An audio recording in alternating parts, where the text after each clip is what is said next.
ni Sister Chat, sa iba pang Sunday School Department, lalo na po sa atin pong online discipleship. Alam niyo po, nag-aaral kami ngayon ni Pastora, mga kapatid, sa All Nation College. Ang taas po ng aming binabayaran, pero hindi po kami nangihinayang sa amin kung binabayad. Now, I encourage sa lahat ng mga kapatiran, 1 oras lang po yung online natin sa atin pong discipleship.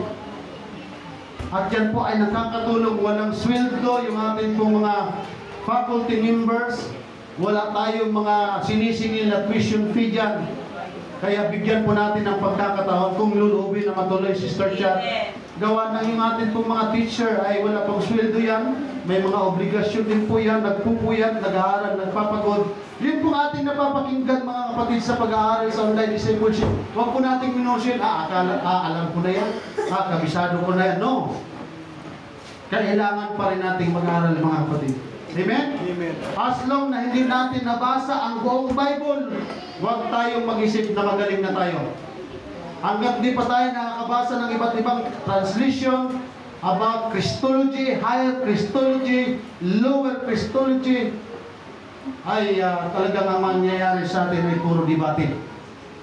Pero palawakin pa natin ang ating pag-iisip, pag-uunawa sa pamamagitan po ng pag-aaral. Amen? Amen. Praise God. Hindi po biro yung ating pong pinag-aaralan sa online discipleship. Wala po yan sa Bible School. Yes. Wala po yan sa Bible School. Mayroon dyan nadadaanan ng content. Pero pag kayo po at tayo po ay nakapagtapos dyan, maubos yung lessons.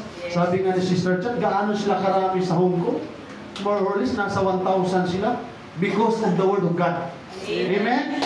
Hindi tayo lalago without the Word of God. Amen. Because the Word of God is the power of God. Kaya mayroon man tayong the best na pag-aaralan, salita na po ng Diyos, mga kapatid. Amen. Palakpakan natin ang ating dakilang Diyos. Praise the Lord. Salamat po sa ating mga music warrior. Fight, laban lang. Matthew chapter 7. Hallelujah. Praise the Lord. To God be the glory. Meron tayong bagong aircon, yung drum set, electronic, mga blessings. So, yung iba dyan, itutulong natin sa ibang church. Amen. Pag lumabas na si Brother Rod, sinong kasunod? Mag-desire na magpastor. Brother and Jim, babarko ko ulit. Barko mo na. Praise God.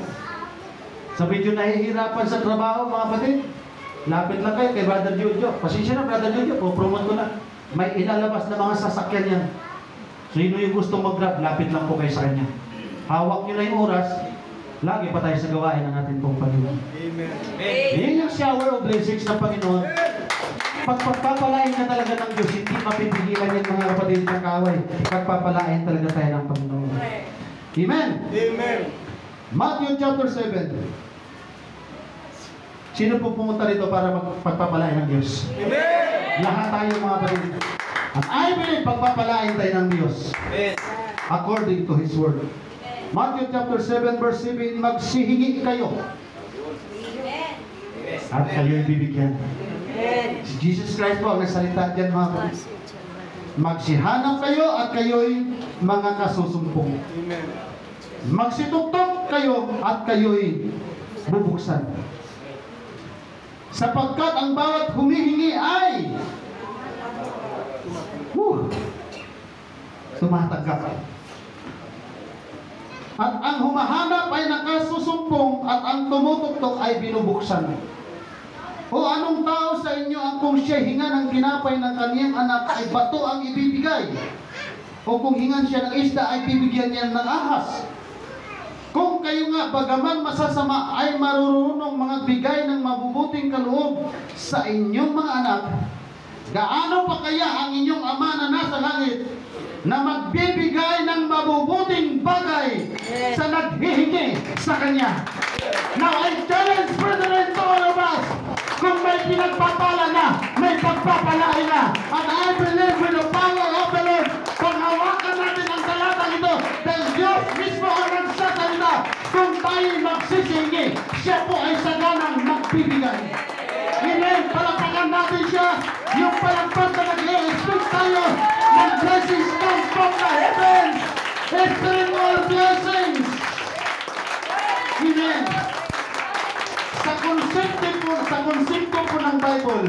lahat po ng pagpapala, may sekreto silang ginawa. At yung sekreto na yan, yan po ang ating bubuksan para tayong lahat ay pagpapalain ng ating pong Panginoon. Amen. Kasi kung naglilingkod man lang tayo na hindi tayo nag-expect ng mga pagpapala, bakit pa tayo naglilingkod? We are here because of the blessings of God. Anong blessings yun? Yung makapasok tayo sa langit ay blessings yun. Hindi lang pinag-uusapan dito ang pera, mga kapatid. Hindi dito pinag-uusapan ang material, but spiritual blessings. Amen. Ang aming Diyos, i-prepare mo po ang aming mga puso. I-prepare mo ang aming lakas.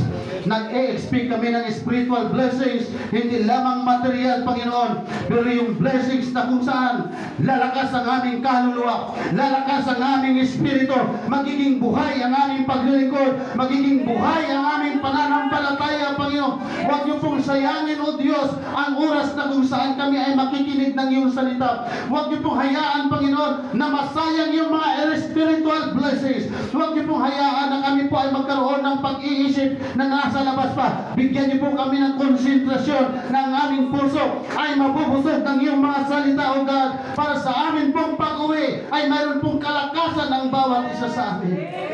Turuan niyo po kami ngayong manalangin at humiling para kami po ay makakasumpong ng biyaya ayon sa iyong mga pangako. Lord, anoint my lips. Bigyan niyo po ng kapangyarihan at pagkabanalin mo ang iyong mga salita. Wala niyo po ako magagawa. Bigyan niyo po ako ng lakas na ayon sa iyong kalooban in Jesus' name. Amen. Kumamay ka ng apat, sabihin mo sa Kanya, gusto mo ng pagbabala, manalangin ka, humiling ka. Amen. Yung iba hindi pa nanalangin, hindi pa humiling, mayroon na. Lalo pa kaya kung manalangin, lalo pa kaya kung humiling. Amen.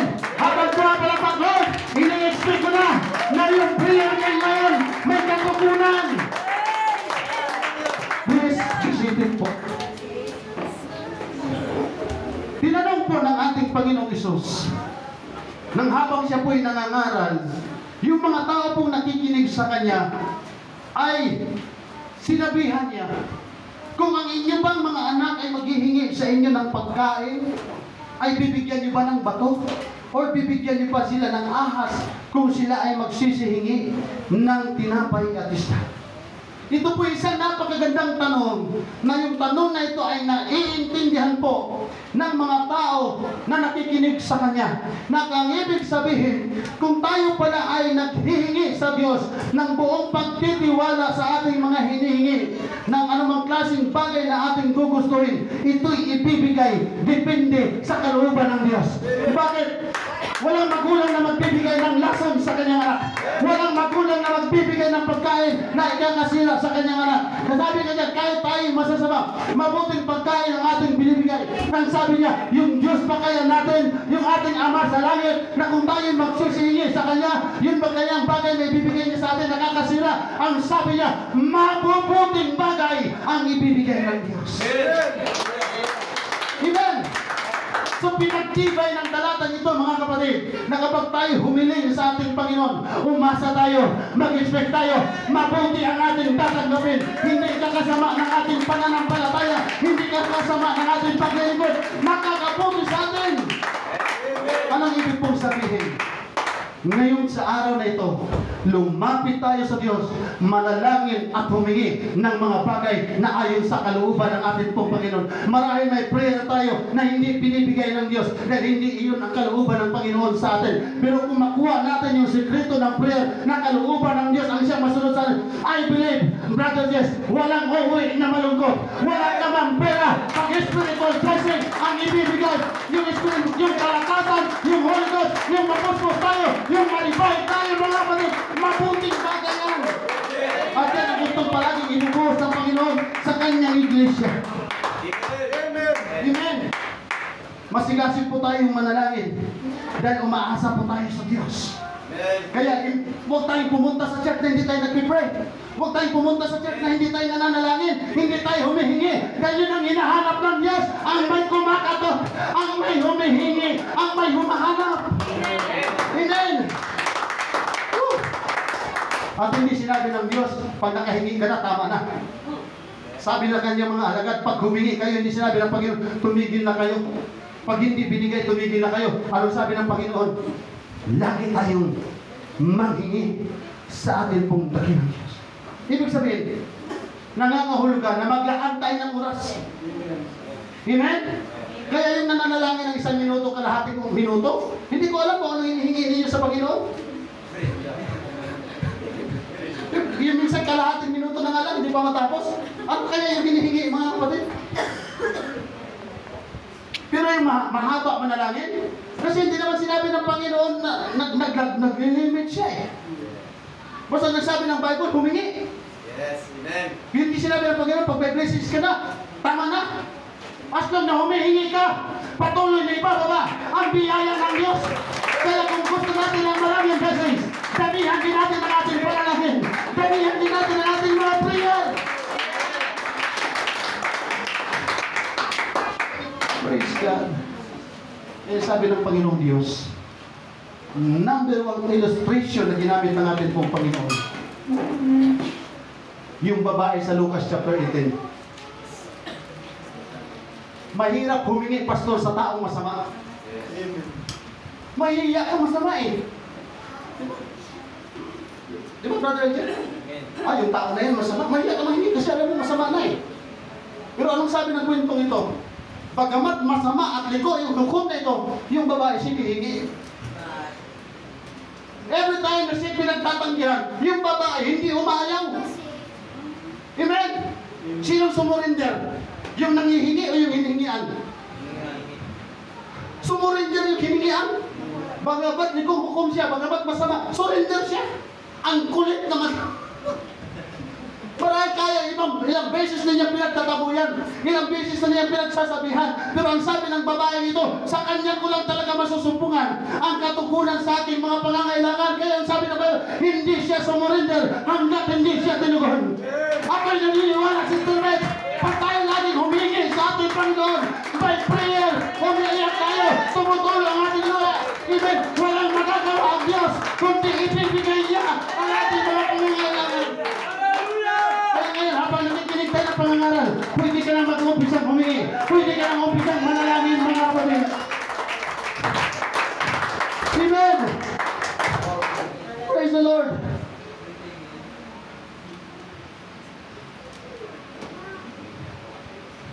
Ilang taon tayo nag-pray, pastora, na magkaroon ng sasakyan? Anong taon yung Brother Bill nagkaroon ng prophecy sa church na ito na magkaroon ng 4 na sasakyan? Sabay talaga 2 tao, walang isang segundo. Prayer request. Pray tayo ng sasakyan sa church na iglesia nito. Ilan? 4, sabay yung 2 tao. Walang mintis na, hindi naman mag-usap, magkabilang upuan. 2020. So from 2020, umiiyak na kami sa Panginoon na magkaroon ng sasakyan. Anong taon tayo ngayon? 2024. Walang araw, brother, na hindi kami nagpe-pray sa Panginoon, Lord. Kasi pag mag-init, nagre-reklamo si Pastora dahil nung nadisgrasya sa jeep, na ang hirap magbiyahe pag mainit. Pag maulan, mahirap. Ngayon, meron na kami sasakyan. Pagkabado naman.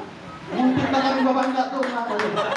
Pero ang pinag-uusapan nito, hindi disgrasya. Ang pinag-uusapan nito, yung haba ng prayer, yung haba ng panalangin, 4 na taon, hindi nakatiis ang Diyos. Binigay niya mga kapatid.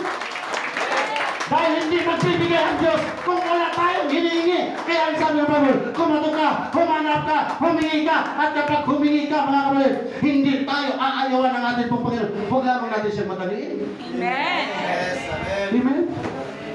Eh kung binigay pala kagad ng Panginoon yun, Brother Bill, disgrasya. Walang lisensya, hindi ako marunong mag-drive.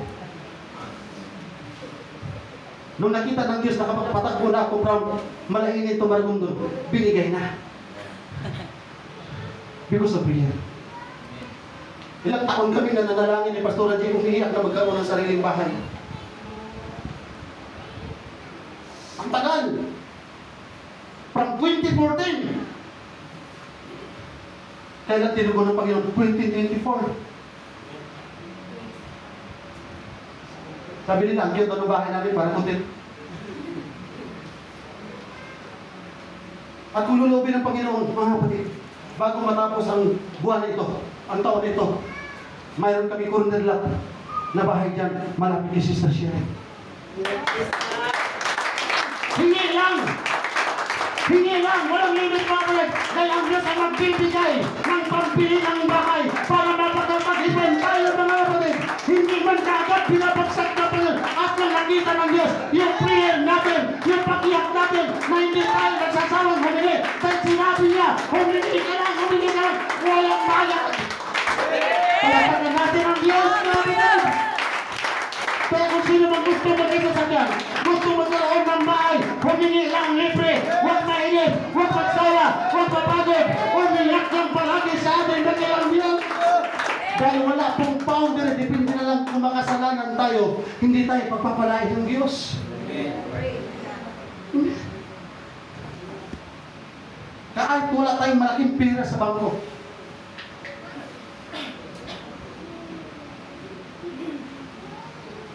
pag pinagpapala ka na ng Diyos, akala ko Sister Chat yung mga kwento nila, pag pinagpala ka na sunod-sunod, akala ko kwento lang. Kaya ang sabi ni Pastor Nomer, pag hindi ka marunong mag-pray, pag hindi ka marunong umiyak sa Panginoon, pag hindi mo nakuha yung puso ng Panginoon katulad ni King David, huwag kang umasa na magpapalay ka. Amen. Yung tatay ko sa pananampalataya, hindi ko pinagyayabang mga kapatid, pero kakaiba ang pag-angat nila sa buhay. Pero kahit mayroong umangat ang kanilang buhay, sige pa rin sila sa prayer. Hanggang nandito tayo sa lupa, hindi nauubos ang ating pangangailangan. Araw-araw tayong may pangangailangan, pero na hindi nauubusan yung istaka ng langit ng Diyos para maubos yung mga pagpapala na nakakalahan sa atin. Amen! Palapakan natin siya mga kapatid.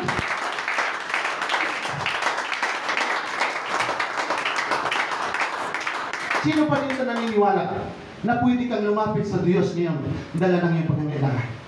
Amen. Sino po dito maraming pangangailangan?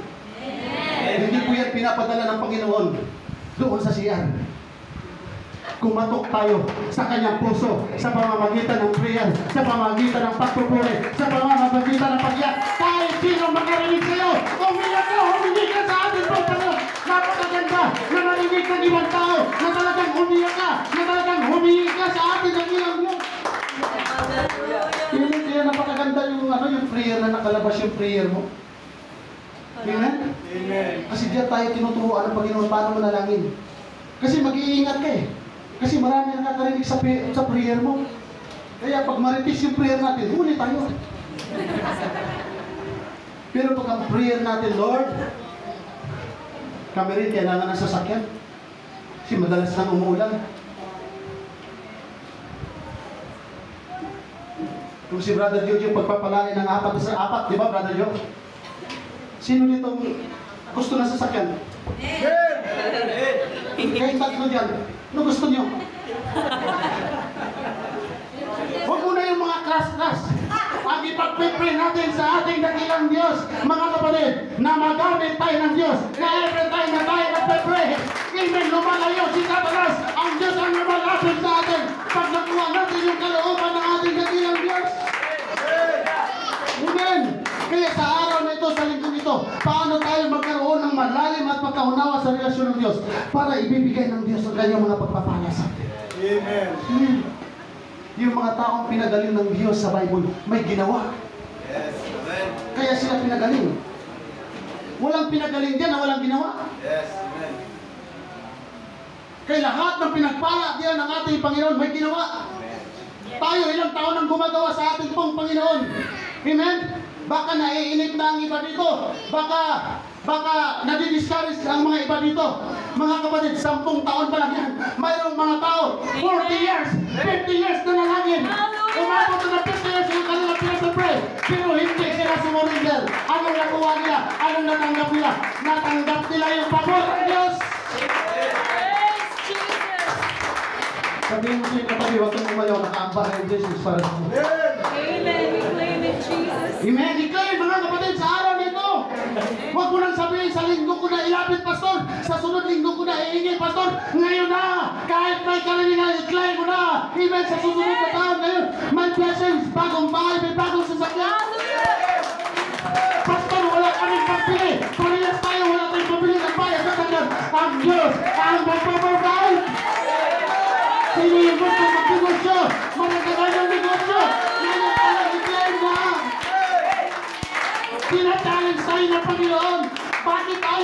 Kasi hindi tayo humihingi.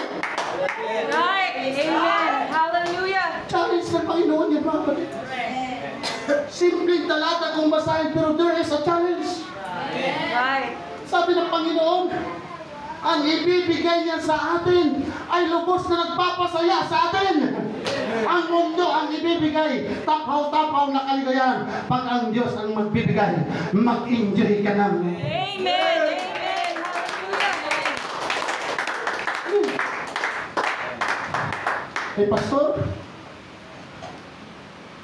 para na nga ako nag-urosaryo sa kakahingi sa Panginoon. Para nga ka pala nag-urosaryo sa aking prayer na hinihingi sa Diyos.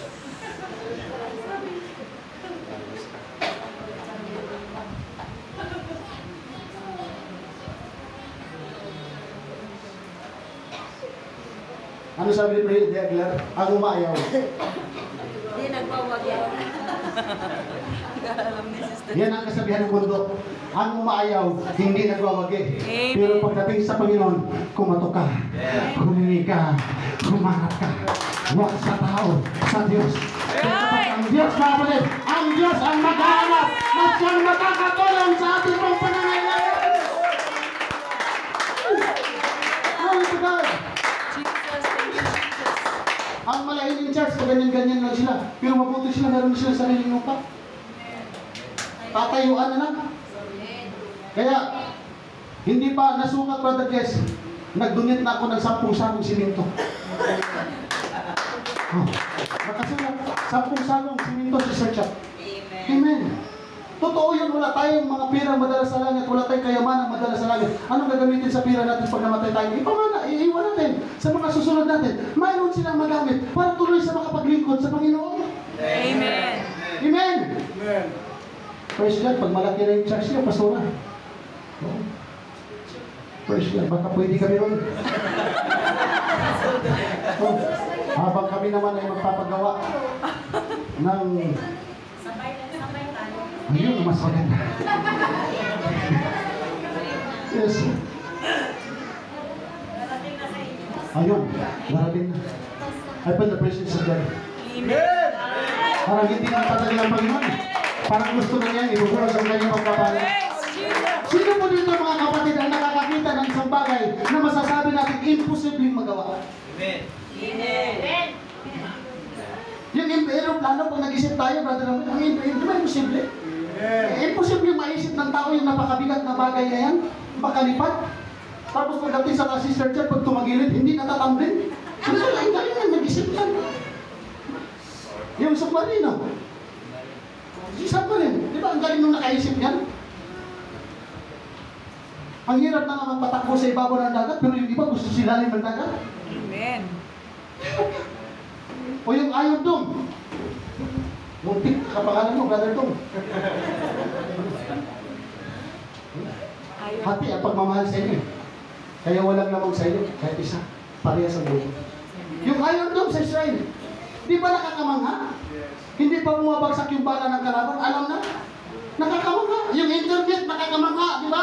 Yan yung mga bagay na naiisip natin na ginawa ng tao na nakakamangha at bumilib tayo. Mas dapat tayong bumilib sa mga bagay na ginawa ng Diyos. Dahil yun talaga ay lubos na nakakamangha. Mga kapatid! Ang mundong ito, wala nang lahat ng bagay. Pero nung sinabi ng Diyos, nagkaroon. Kaya sa umagang ito, pag sinabi ng Diyos, pagpapalain ka ng ating pangdakilan ko. Humingi ka na sa ating pangpanginoon sa umagang ito. Yes, yan ang hinahanap ng Diyos.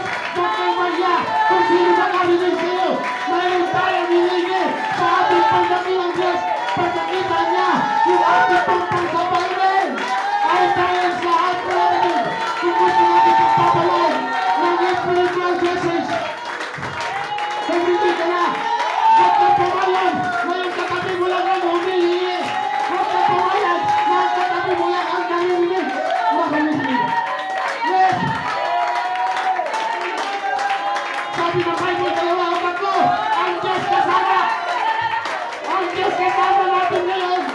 At kapag kasama natin ang Diyos ngayon, malaya ka na humili.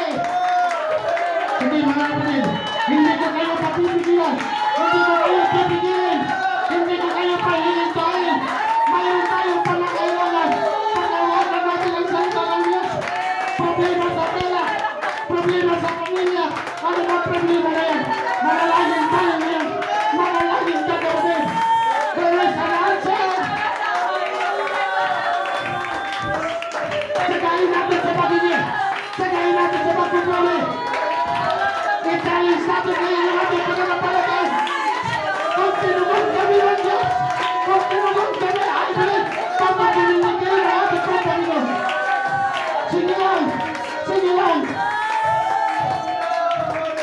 Yung lalaking bulag sa Biblia. Yung lalaking bulag sa Probe. Nung marinig niya ang pangalan ng ating Panginoong Isus na dumaan, sumigaw siya. At hindi lang isang beses siyang sumigaw. Maraming beses siyang sumigaw. Kaya hindi siya tumigil sa pagsigaw. Pinansin siya ng ating pong Panginoon. At kung pinansin siya ng ating pong Panginoon, nakatanggap siya ng kagalingan. Kung ang pulang nakakita, yung problema mo at problema ko, ay solution. Right now, huwag ka magalingan sa problema. Huwag ka magalingan sa kabalalangin mo. Amen. Sabihin niyo sa Panginoon na amen. Kung sila si Pastor pinagpapala, ikaw at ako, may karapatan kang pagpalain. May karapatan kang bigyan ng Diyos. At ang ng ating pong Panginoon.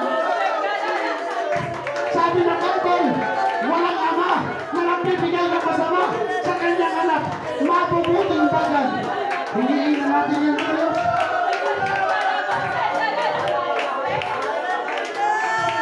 Kung ang mga bulag sa Biblia nakakita ng pag-asa, tayo na nakakita ang mga bulag, maliwanag yung pag-asa sa atin. Amen. Sige na, habang lumalapit yung atin po, mga musician sa kanilang mga instrument. Yung Diyos na ating sinasamba na isa. Bautismado ka na sa pangalan ng ating pong Panginoong Isus Kristo. Tunay na anak ka na ng ating pong Panginoon. May karapatan kang humingi. May karapatan kang manalangin. Yes! Huwag kang patalo mga ulit. Kung alam mo na ang kapatid mo pinagpapala, maging masaya ka pinagpapala ang kapatid mo. Sabihin mo sa Panginoon ngayon din, Lord, kami naman. Lord, ako naman.